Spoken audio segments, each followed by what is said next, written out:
नमस्कार। भक्ति स्पिरिचुअल में आप सबका स्वागत है। यहाँ पे हम आपको वैदिक जो ग्रंथ हैं उसके बारे में बताते हैं और भी अनेक चीज़ें, अनेक टॉपिक है जो इसमें हम कवर किए हैं। आप इस चैनल को सब्सक्राइब करिए। चैनल में बहुत सारा वीडियो है, आप देखिए, समझिए, सराहिए, हमें मोटिवेट करिए, जिससे हम अलग अलग टॉपिक ले आएँ, जिससे आपको कुछ सीखने को मिले। और अगर आपको पता है तो आप और भी टॉपिक हमें बताइए, हम भी सीखने का प्रयास करेंगे। ठीक है, तो चलिए आज बात करते हैं सामवेद के बारे में। सामवेद में क्या है ना, सामवेद का मतलब होता है गाना, गीत, संगीत। सामवेद में संगीत के बारे में है, गीत के बारे में है। और इसीलिए कृष्ण भगवान जी भी कहे हैं गीता में कि वो वेदों में सामवेद है। सामवेद में जितने भी मंत्र हैं लगभग ऋग्वेद से लिया गया मंत्र है और सामवेद के अपने सिर्फ 75 मंत्र हैं। और इसीलिए शायद जो लोग इतिहासकार हैं उनको सामवेद ऐसे लगता है जैसे कोई काम का नहीं है, लेकिन जो लोग आध्यात्मिक जर्नी पे रहते हैं, अध्यात्म में मतलब आगे बढ़ते हैं, उनको सीखने के लिए बहुत कुछ है। और जो लोग संगीत नहीं पसंद करते, गाना गीत नहीं पसंद करते, गाते नहीं, लिखते नहीं, उनको शायद सामवेद इतना समझ में न आए, क्योंकि यहाँ पे पद्य के द्वारा बहुत सारी चीज़ें संगीत के माध्यम से सिखाई गई हैं। सामवेद के प्रथम दृष्टा या फिर आद्य आचार्य जैमिनी थे। वही सुकर्मा ने कालांतर में सामवेद का विस्तार किया। इसमें कुल मंत्रों की संख्या 1869 है, लेकिन कुछ मंत्र एकाधिक बार आए हैं, लेकिन इसे निकाल दें तो सब मंत्रों की संख्या 1549 होगी। इसमें 1474 मंत्र ऋग्वेद से लिए गए हैं। इसी कारण सामवेद को ऋग्वेद का अभिन्न अंग माना जाता है।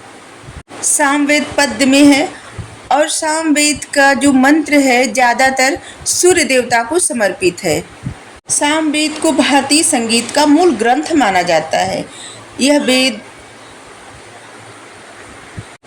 मतलब सामवेद गायन करने वाले पुरोहित, सामग या फिर उद्गाता, जो इस वेद को पढ़ते गाते हैं उनको उद्गाता कहा जाता था। सामवेदी आचार्यों की कार्त भी कहा जाता है। कुछ शब्द ऐसे रहते हैं वैदिक में ना कि जो शब्द थोड़े से इधर उधर हो जाते हैं। सामवेद में 4 प्रकार के गान हैं, मतलब गीत, संगीत, गान, आप जो भी कहें। नंबर 1 ग्राम गान या फिर इसको कहा जाता है प्रकृति या फिर वे गान। नंबर 2 अरण्य गान मतलब ये जंगल का गान। और नंबर 3 है उह गान और नंबर 4 है रहस्य गान। इसीलिए सामवेदियों के जो मंत्र है ना उसके ऊपर 1, 2, 3 संख्याएं दी गई हैं। और जो 3 तक संख्याएं हैं ये इसकी शाखाएं हैं। सबसे पहली जो शाखा है उसका नाम है कौथुम संहिता, जो कि गुजरात से संबंधित है। गुजरात से संबंधित गीत संगीत उसमें है। और दूसरी है राणायणी संहिता, जो महाराष्ट्र से संबंधित है। और तीसरी है जैमिनीय संहिता, जो कि कर्नाटक से संबंधित है। सामवेद की कौथिम शाखा सबसे प्रचलित है। तांडव महाब्राह्मण या छंदोग्य उपनिषद इसी शाखा से संबंधित है। जैमिनीय शाखा को तलवकार भी कहते हैं। केन उपनिषद का संबंध तलवकार शाखा से है। अग्नेय कांड, इंद्र पर्व, पौमान पर्व, अरण्य पर्व आदि सामवेद के अंग हैं।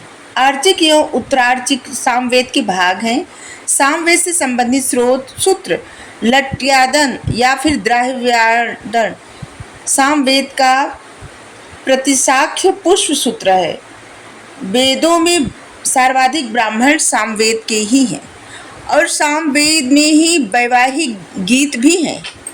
ठीक है, जो वैदिक तरह मतलब तौर तरीके से विवाह होता है हिंदू धर्म में, सामवेद में हर एक कार्य के लिए उसमें गीत संगीत है। अब यहाँ पे बात करते हैं सामवेद का जो ब्राह्मण है। सामवेद का ब्राह्मण 4 या 5 हैं। नंबर 1 जो पहले नंबर पे आता है वो है पंचविश ब्राह्मण। इसे तांडव ब्राह्मण या फिर महाब्राह्मण या फिर प्रौढ़ कहते हैं, जो मतलब सबसे बड़ा हो। ठीक है, इसमें 25 अध्याय है और यह भी सर्वाधिक प्राचीन ब्राह्मणों में से एक है। इसमें इंद्र को वर्णों की उत्पत्तिकर्ता के रूप में दिखलाया गया है और इसमें राजन्य मतलब क्षत्रिय को ब्राह्मण से पहले रखा गया है, उसके बाद ब्राह्मणों को रखा गया है और उसके बाद वैश्य को रखा गया है। यही एक जो ब्राह्मण है पंचविश ब्राह्मण, इसमें क्षत्रिय के बाद ब्राह्मणों को रखा गया है। नहीं तो ब्राह्मण को सबसे पहले रखा जाता है, इसके बाद क्षत्रिय, फिर वैश्य, ऐसे रहता है। लेकिन इसमें ही ऐसा किया गया है। इसमें ज्योतिष्टेम, ब्रातेष्टोम, ब्रातद्रोण कलश आदि की स्थापना का भी उल्लेख है। उससे जुड़े मंत्र और गीत का भी उल्लेख है। तांडव ब्राह्मण में कुरुक्षेत्र को प्रजापति की वेदी बताया गया है। इसमें असत्य बोलना, इसका मतलब होता है वाणी का छिद्र हो जाना, वाणी में छिद्र हो जाना, असत्य बोलना। और दूसरा है षड्विश ब्राह्मण, इसे अद्भुत ब्राह्मण भी कहते हैं। इसमें जादू टोना, भूकंप, अकाल आदि के निदान का वर्णन है। इसमें 26 अध्याय है, लेकिन यह पंचविश ब्राह्मण का परिशिष्ट भी है। नंबर 3 है वंश ब्राह्मण। इसमें ऋषियों की वंशावलियां दी गई है। जो ऋषि, जो हम सब कहते हैं ना कि हम सबके जो पूर्वज थे ऋषि, जो गोत्र हो, ऋषि के गोत्र मतलब हम ऋषि गोत्र होते हैं। तो अब सबके जो दादा परदादा वो बता देंगे कि गोत्र क्या होता है। उन्हीं की वंशावलियां दी गई हैं सप्तऋषियों की। और चौथा ब्राह्मण है साम विधान ब्राह्मण। इसमें विभिन्न व्रत का वर्णन है, मणिभद्र, यक्ष, विनायक तथा स्कंद का भी वर्णन है। इन सब लोगों के बारे में लिखा गया। मणिभद्र के बारे में, यक्ष के बारे में, विनायक मतलब गणेश जी के बारे में, स्कंद के बारे में मतलब कार्तिकेय जी के बारे में, और विभिन्न प्रकार के जो व्रत उपवास रखे जाते हैं इन सब का वर्णन है इसमें। 5वां है जैमिनीय या फिर तैलवकार ब्राह्मण। यह पंचविश से भी प्राचीन विदर्भ बरार का उल्लेख, विदर्भ मतलब बरार का उल्लेख जैमिनी ब्राह्मण से मिलता है। इसमें मंत्रकृत नारियों का भी उल्लेख है कि इसमें मतलब तब फीमेल मतलब नारी भी वेद पढ़ती थी और मंत्र का उच्चारण करती थी और मंत्र लिखती भी है। इसमें अनुष्टुप छंद को गायत्री छंद की माता भी कहा गया है। अथर्वण के पुत्र दधीचि की कथा भी इसमें विस्तार पूर्वक बताई गई है। ओम का महत्व बताते हुए ओम की उपासना, ब्रह्मा की उपासना, जैमिनी ब्राह्मण में ही कथन मिलता है कि ऊंचा मत बोलो, मकान के भी कान होते हैं, अर्थात भूमि के भी कान होते हैं, इसी में कहा गया है। और छठा ब्राह्मण इसका है देवताध्याय, मतलब देवता या फिर दैवत ब्राह्मण, भाल्लवी ब्राह्मण, अर्षेय ब्राह्मण, उपनिषद ब्राह्मण, संहितोपनिषद ब्राह्मण, छांदोग्य या फिर मंत्र ब्राह्मण, सामवेद के अन्य ग्रंथ हैं। छांदोग्य ब्राह्मण में जन्म तथा विवाह से संबंधित अनुष्ठान व देवताओं की स्तुतियाँ ये सब है। हम बताए ना कि शादी विवाह जो भी गीत संगीत सब सामवेद से ही आया है। और इसके अरण्यक में है, सामवेद के 2 अरण्यक हैं, एक है जैमिनी और दूसरा है तलवकार अरण्यक। नहीं, शायद जैमिनी और तलवकार अरण्यक एक ही है और दूसरा है छंदोग्य अरण्यक। हाँ, अब बात करते हैं सामवेद की जो उपनिषद हैं।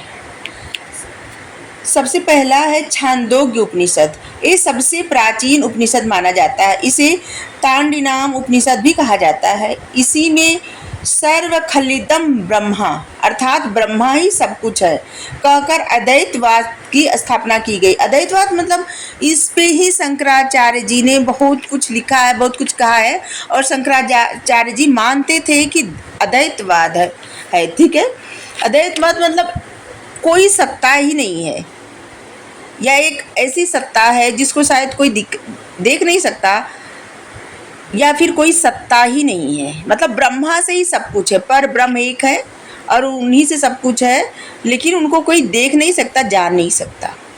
ठीक है, इसके बाद फिर द्वैतवाद आया और जिसमें 2 प्रकार की सत्ताओं का वर्णन है, एक फिजिक्स और एक मेटाफिजिक्स। मतलब एक ऐसी सत्ता जिसको कोई देख नहीं सकता, जान नहीं सकता, सबसे परे है, और एक ऐसा कि जिसको देखा भी जा सकता है, समझा भी जा सकता है, जाना भी जा सकता है। 2 तरह की सत्ताएं मतलब द्वैतवाद और अद्वैतवाद मतलब एक सत्ता या फिर नहीं, कोई सत्ता ही नहीं, एक ऐसी सत्ता जिसके बारे में कोई नहीं जानता और जान भी नहीं सकता। लेकिन इसी तरह के लिखा गया मुंडक उपनिषद में भी मिलता है कि ये सब ब्रह्मा है, ब्रह्मा के अतिरिक्त कुछ भी नहीं। वेदांत के सब सिद्धांत सबसे पहले स्पष्ट रूप से छांदोग्य उपनिषद में बताया गया था, उसी में मिलता है। लेकिन इसके बाद इसमें भी दिया गया है सामवेद की छांदोग्य उपनिषद में। नंबर दूसरे पे है जो इसका उपनिषद है, वो है देवकी नंदन कृष्ण पे। ठीक है, कृष्ण जी का सबसे पहले उल्लेख ऋग्वेद में मिलता है। ऋग्वेद में उनको राक्षस एवं इंद्र का शत्रु बताया गया है, लेकिन देवकी नंदन कृष्ण का सबसे पहला जो उल्लेख मिलता है वो है छांदोग्य उपनिषद में। इसमें कृष्ण को देवकी का पुत्र घोर अंगिरस का शिष्य भी बताया गया है, और इसमें और भी बहुत कुछ कृष्ण जी के बारे में लिखा गया है। इसी में उद्दालक अरुणी और उनके पुत्र श्वेत केतु के बीच हुए वार्तालाप का भी विवरण है। ये जो सब है ना, ये सामवेद का जो उपनिषद है छांदोग्य उपनिषद, उसी के बारे में बात कर रहे हैं, और ये सबसे प्राचीन उपनिषद है। और इसी में विवाह के गीत का भी वर्णन है, धर्म के 3 स्कंध, यज्ञ, दान, स्वाध्याय, और इसी में बताया गया है कि श्रद्धा से हो या फिर लज्जा से अथवा भय से, लेकिन दान हर रोज मतलब नित्य देना चाहिए। सबसे पहले अहिंसा का जो हाँ उल्लेख मिलता है वो इसी में मिलता है छांदोग्य उपनिषद में, और इसमें पुनर्जन्म के बारे में भी बताया गया है। और इसी में 3 आश्रम का भी वर्णन है, जैसे गृहस्थ आश्रम, वानप्रस्थ आश्रम, ब्रह्मचर्य आश्रम। हाँ, इस सब के बारे में इसी में बताया गया है। इसमें ओम का महत्व बताया गया है, मधु विद्या का विवरण दिया गया है, और सूर्य को सभी वेदों का शहद मतलब मधु कहा गया है। इसी में है सत्यकाम जाबाल कथा। इसमें लिखा गया है, जो कथा है कि सत्यकाम जाबाल का ब्रह्मचर्य हेतु गौतम ऋषि के पास जाना, उपकौशल कमलायन का अनशन तथा उसे सत्यकाम जाबाल से ब्रह्म ज्ञान की प्राप्ति, प्रवाहर जयबल्य कोकर नरेश अश्वपति का पांचाल जनपद की समिति में संवाद, याज्ञवल्क्य के गुरु महर्षि अरुणी के सिद्धांत का भी इसमें वर्णन है। और इसमें ब्रह्मा का चतुष्पाद ब्रह्मा तत्वमसि तज्जलान के रूप में वर्णन किया गया है। आत्म वैश्वानर विद्या, सनत कुमार, नारद संवाद, जो सनातन सनत कुमार है ना, उनका और नारद मतलब सनत कुमार, उन्हीं में से सनत कुमार और नारद का संवाद इसी में है। ब्रह्मा के संदर्भ में कहा जाता है भूमा दर्शन की अवधारणा, दहर विद्या मतलब आत्म विद्या, पंचाग्नि या 5 अग्नियों की विद्या तथा इंद्रियों विरोचक की कथा, ये सब कथा इसी में है का उल्लेख छंदोग्य उपनिषद में सब है। उपनिषदों में सर्वोत्तम शिक्षा अभय निर्भयता का भी इसमें उल्लेख है। और छंदोग्य उपनिषद में ये भी लिखा गया है कि जो लोग संगीत का दुरुपयोग करते हैं उनको कुक्कुर गायन कहा जाता है, मतलब शैव उद्गीत मतलब कुक्कुर गायन। और इसमें एक जगह आता है उपस्थित चाक्रायण आख्यान, इसमें वर्णन किया गया है कुरु प्रदेश में टिड्डियों का इस तरह से प्रकोप था कि सारी फसल नष्ट हो गई थी, और उसमें लिखा गया उसके बारे में बहुत विस्तार में। छंदोग्य उपनिषद में मानव जीवन की यज्ञ रूप में उपासना का वर्णन है, और इसमें ये भी लिखा है कि महिदास एतरे इस विद्या से 116 वर्ष तक, ध्यातव्य विद्या से 116 वर्ष तक जीवित रहे। और छांदोग्य उपनिषद में ये भी है, जो सामवेद का छांदोग्य उपनिषद है, इसमें ये भी है कि प्राण ही सब इंद्रियों और मन में श्रेष्ठ है। इस विद्या के प्रथम प्रवर्तक सत्यकाम जाबाल थे। इसमें प्राण को माता पिता भाई आचार्य और ब्राह्मण कहा गया है। जैसे बैलगाड़ी चलाने में बैल जुता रहता है, वैसे ही प्राण शरीर में जुता रहता है। और इसमें यह भी बताया गया है कि पुरुष 16 कलाओं में होता है तथा हृदय की 101 नाड़ियाँ होती हैं। और दहर विद्या शरीर में जुटा रहता है। इसमें बताया, ये भी बताया गया है, मानव शरीर ब्रह्मापुर है और इसमें आहार शुद्ध द्वारा सत्व शुद्धि, मतलब ब्रह्मा को साध्य बताया गया है। शुद्ध आहार से ब्रह्मा को भी साध्य, मतलब साधा जा सकता है। और फिर है केन उपनिषद। अभी तो छांदोग्य उपनिषद के बारे में बात किया, अब केन उपनिषद में क्या है? केन उपनिषद में ब्रह्मा के स्वरूप का प्रतिपादन किया गया है, गुरु शिष्य का संवाद है और बहुत सारे प्रश्न और उत्तर बताया गया है ऐसी शैली में कि जैसे ऐसे प्रश्न पूछे गए, उत्तर बताया गया है और जिसे समझाया गया प्रश्न कैसे पूछा जाता है, उत्तर कैसे दिया जाता है। उमा हैमवती आख्यान है, इंद्र उमा संवाद भी है वहाँ पे। इसमें और भी है, आत्मना विन्दते वीर्य, अर्थात आत्मज्ञान का सामर्थ्य अपने ऊपर निर्भर करने से ही प्राप्त होता है। इसमें ब्राह्मी उपनिषद या यक्ष का ब्रह्मा के रूप में भी वर्णन किया गया है।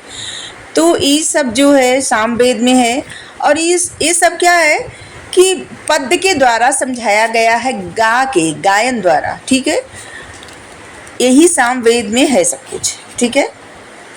तो आपको अच्छा लगा हो जरूर बताइएगा। Thank you.